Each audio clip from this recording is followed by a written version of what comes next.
नमस्कार। आप देख रहे हैं देवभूमि झारखंड न्यूज़। मैं हूं दिलीप सिन्हा। आज मैं टुंडी में हुई एक नक्सली हिंसा की घटना से आपको रूबरू कराना चाहता हूं। साथियों, ये बात 11 अगस्त 2009 की है। मैं उस वक्त दैनिक जागरण धनबाद में पत्रकारिता कर रहा था। तब के संपादक थे श्री उमेश शुक्ल, जिन्हें लोग प्यार से पप्पू भैया कहते थे। शाम का समय था। उन्हें बरवड्डा के एक साथी आनंद पाठक जी हैं दैनिक जागरण के, उनके माध्यम से ये सूचना मिली थी कि पश्चिमी टुंडी में, धनबाद जिले के पश्चिमी टुंडी में 2 नक्सली हिंसा हुई है और 2 पुलिसकर्मी गायब हैं।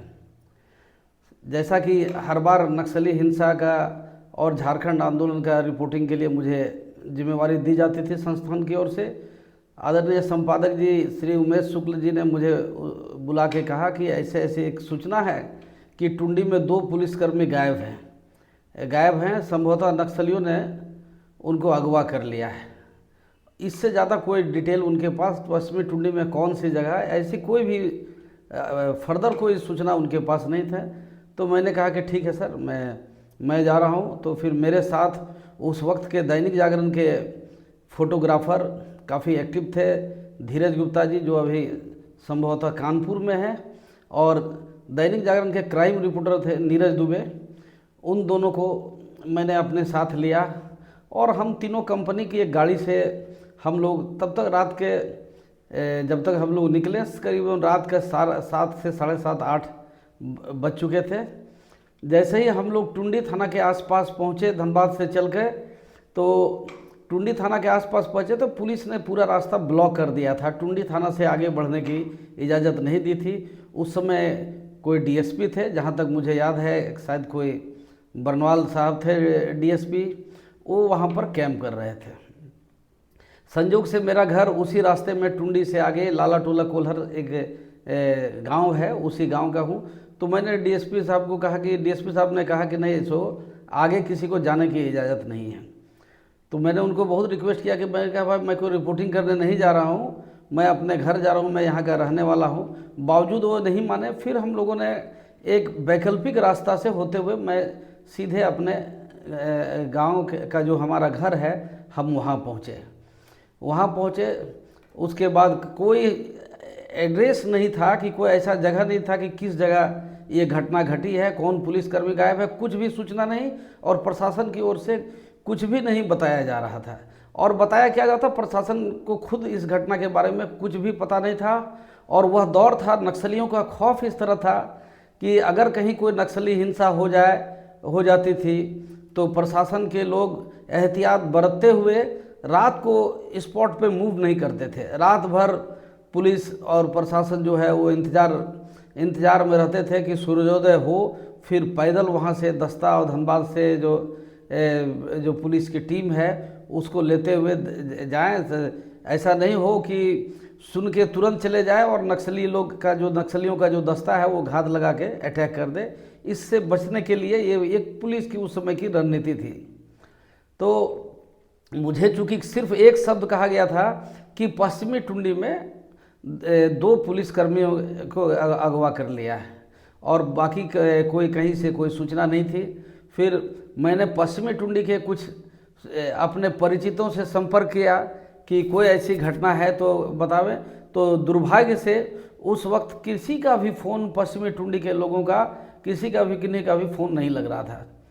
तो खैर, हम लोग उसके बाद घर अपने जाके, और घर जाने के बाद जो हम लोगों के बोलेरो गाड़ी थी उसे हम लोगों ने घर में रोक दिया, और धीरज गुप्ता और मैं दोनों पश्चिमी टुंडी की ओर चल पड़े। रात के करीब 11:30 पौने 12 बज रहे थे। कहीं कुछ नहीं, पूरा धूप अंधेरा। और हम लोग करीबन झिनाकी तक गए। मनियाडी से पहले पश्चिमी टुंडी का एक तरह से मुख्यालय आप कह सकते हैं मनियाडी है, और मनियाडी के उस पार फिर पीरटाड़ का पलमा इलाका शुरू होता है। तो हम लोग झिनाकी तक गए, लेकिन कहीं पूरे इलाके में एक ढिबरी भी जलने का कोई ये नहीं मिल रहा था। तो हताश होकर हम लोग वहाँ से लौट गए, और हम लोगों को लगा कि आज हम लोग जो अपना जो पत्रकारिता का मिशन है उसमें नाकाम हो गए। फिर वहाँ से लौट के हम और धीरज गुप्ता जो हमारे सहयोगी फोटोग्राफर थे, हम लोग अपने घर आए, लाला ठुला टुंडी के घर, और वहाँ बाइक को फिर उसी घर में रख दिए और बोलेरो से फिर हम लोग लौट पड़े धनबाद की ओर, बहुत ही मायूस होकर कि संपादक जी ने जो टास्क दिया हम लोग उसको पूरा करने में नाकाम रहे, और बहुत ही मायूस होकर हम तीनों वहाँ से लौट पड़े। और लौट के टुंडी थाना क्रॉस करके हम लोग भी उसके बाद टुंडी से आप गोविंदपुर की ओर बढ़िएगा तो गादी टुंडी का जंगल है। ठीक उस जंगल पे जब हम पहुँचे तो वहाँ पर अपने जिस परिचित को, पश्चिमी टुंडी के परिचित को मैं कॉल कर रहा था, उनका कॉल आ गया। तो शायद उस समय नेटवर्क प्रॉब्लम होगा, नहीं होगा, तो उन्होंने हमें कहा कि दादा आप कॉल किए थे। हम बोले हाँ देखिए, एक हमको अपुष्ट सूचना हम लोगों को है कि 2 पुलिस कर्मी को अगवा कर लिया गया है पश्चिमी टुंडी से। तो उन्होंने कहा कि ऐसी तो कोई मुझे जानकारी नहीं है, कोई गतिविधि नहीं है। मैंने कहा कि अगर आप हमें सहयोग करें तो हम लोग उधर पता कुछ करते हैं। तो उन्होंने कहा कि उन्होंने बहुत ही मुझे सहयोग किया और कहा कि ठीक है आप आइए, आ जाए। फिर क्या था, उनसे बात होते ही हम लोगों को इतना फुर्ती आ गया, हम लोग पूरा एनर्जेटिक हो गए और हम तीनों उसी बोलेरो से फिर वापस काफ़ी तेज़ी से हम लोग चल पड़े पश्चिमी टुंडी के मुख्यालय मनियाडी की ओर। आप आगे बढ़ेंगे जब कुल्हर से आगे तो झिनाकी के बाद और मनियाडी के ठीक पहले दाहिने तरफ झारखंड आंदोलन के मूर्धन्य नेता दिसोम गुरु, पूर्व मुख्यमंत्री आदरणीय शिबू सोरेन के संघर्ष का जो स्थल है, जहां पर गुरुजी ने अपना झारखंड आंदोलन चलाया था, उसी मनियाडी के ठीक पहले दाहिनी ओर उसे उनका आश्रम है जो शिबू आश्रम पोखरिया के नाम से मशहूर है। और आश्रम में कई बार नक्सली हमला हो चुका था उस दौर में। इस कारण शिबू सोरेन जी के आग्रह पर उस समय की सरकार ने उस आश्रम की सुरक्षा के लिए वहाँ पर एक बैठाया था, कैंप बैठाया था, जिसमें ये आश्रम की सुरक्षा के लिए पूरा ये अर्धसैनिक बल का एक कैंप था। और शायद वो मनियाडी का ये पिकेट ही था, और उसी पिकेट में उस समय पदस्थापित थे, पिकेट के जो इंचार्ज थे वो थे ओम प्रकाश झा।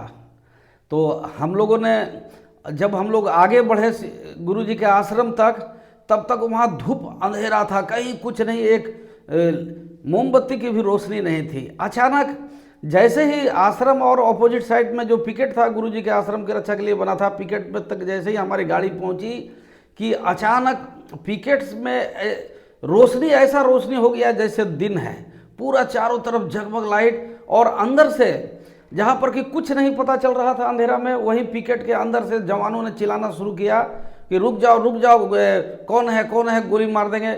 और उन्होंने ऐसे हथियार किया तो हम लोग समझ नहीं पाए कि वो क्या कह रहे हैं। हमको लगा कि हम लोगों ने बचपन में सुना था अगर पुलिस वाले कभी इस तरह से कोई कॉल करे तो दोस्त कह के आप उनका विश्वास ले सकते हैं।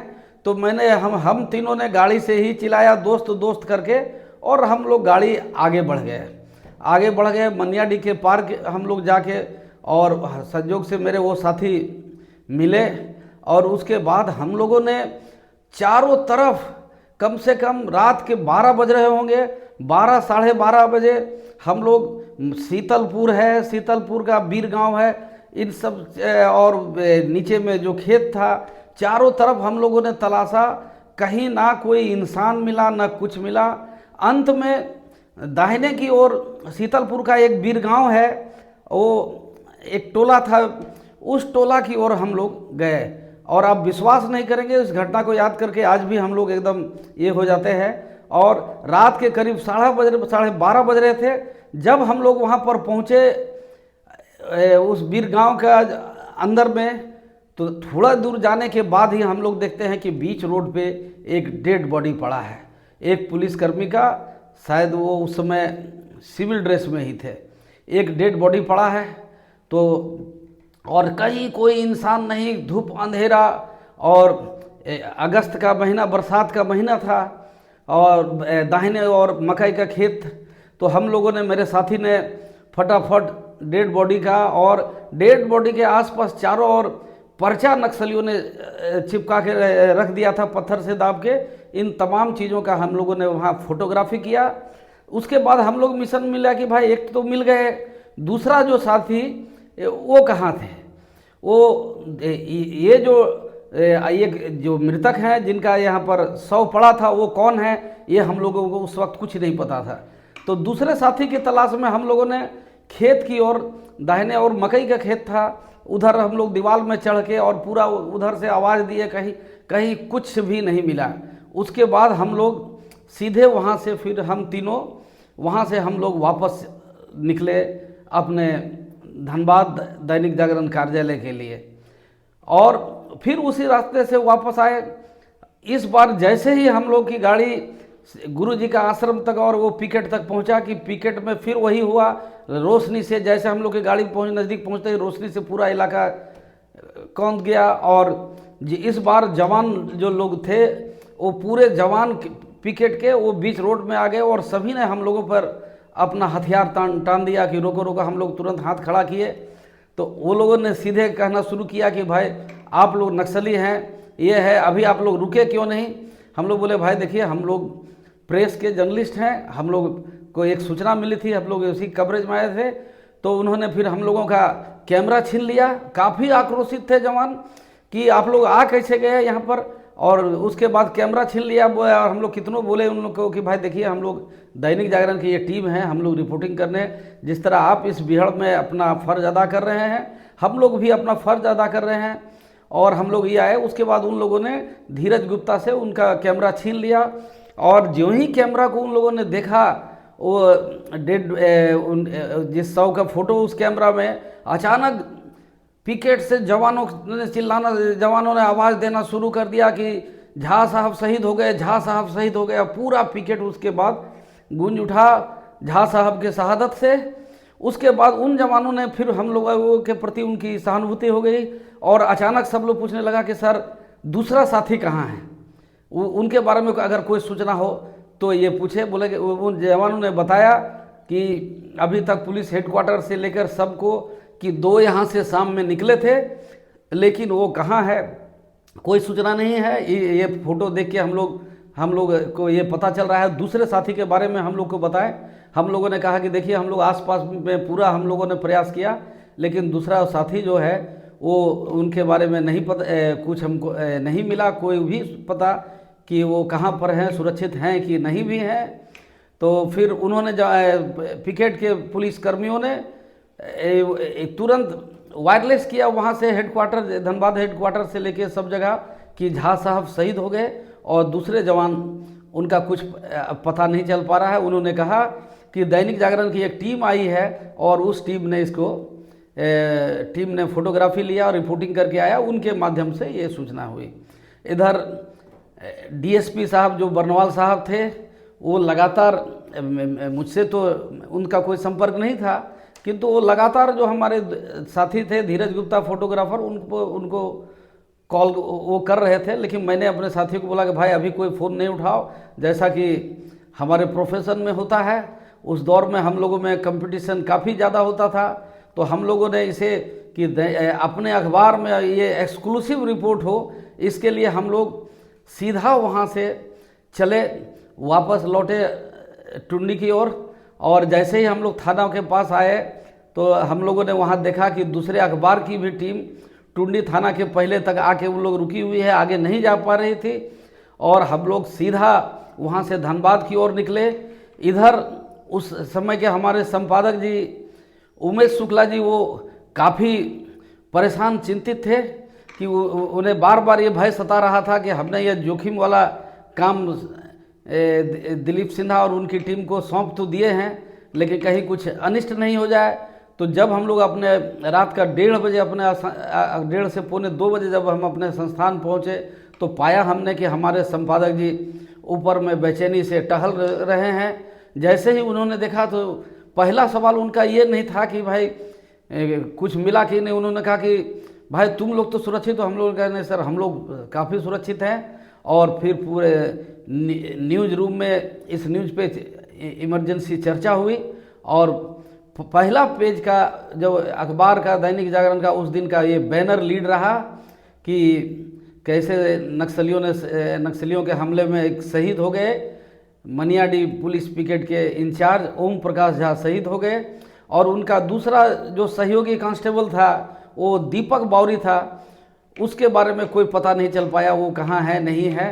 और काफ़ी हम लोगों बाकी कोई भी उस समय का अखबार, कोई भी टीवी, कोई भी इस सूचना को नहीं ले पाया कि नक्सली हिंसा में मनियाडी पुलिस पिकेट के प्रभारी ओम प्रकाश झा जी शहीद हो गए। ये सिर्फ और सिर्फ दैनिक जागरण में था और सुबह होते ही पूरा मुख्यालय, रांची मुख्यालय से बड़े बड़े आईजी से लेकर डीजीपी तक सब पहुंच गए सुबह धनबाद और शव को सुबह जाके फिर शहीद एएसआई के शव को वहां से उठाया गया और यहाँ लाने के बाद दूसरे दिन फिर 9-10 बजे सुबह में पता चलता है कि वो जो जवान था वो किसी तरह वहाँ से भागता भागता राजगंज होते हुए वो भूली तक पहुँच गया था अपने किसी रिश्तेदार के यहाँ। वो वहाँ पर भाग के किसी तरह वो अपनी जान बचाने में सफल रहा था, वहाँ पहुँचा था।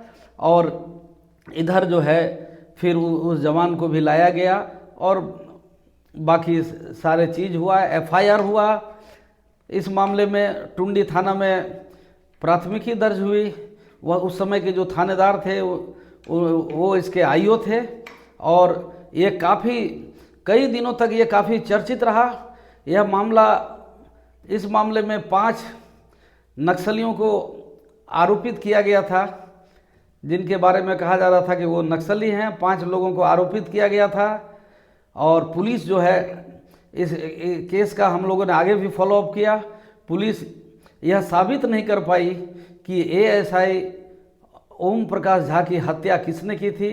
जिन 5 लोगों को आरोपित बनाया गया था माओवादी कमांडर का के, वो अदालत ने साक्ष्य के अभाव में 5 को बरी कर दिया। कई दिनों तक पुलिस का ऑपरेशन चलते रहा और पूरे इलाके में हम लोगों की इस खबर की चर्चा काफ़ी समय तक रही और काफ़ी जोखिम उठाकर हम लोगों ने पत्रकारिता को एक मिशन के रूप में किया उस समय और लोग भी इसकी काफ़ी सराहना की, संस्थान ने भी काफ़ी सराहना की। आज भी हम लोग जब उस घटना को याद करते हैं तो हम लोग का सोचते हैं कि नहीं कि काफ़ी जोखिम लेकर बिल्कुल पुलिसकर्मियों की तरह हम लोगों ने भी जोखिम उठाकर इस अपने मिशन को हम लोग पूरा किए थे। आशा है आपको ये मामला जो है हमारी आपके साथ आप जो हमने शेयर किया ये आपको पसंद आया होगा। बहुत बहुत आपको धन्यवाद। देखते रहिए हमारे देवभूमि झारखंड न्यूज़ को यूट्यूब पे, फेसबुक पे ज़रूर सब्सक्राइब करें। नमस्कार, धन्यवाद।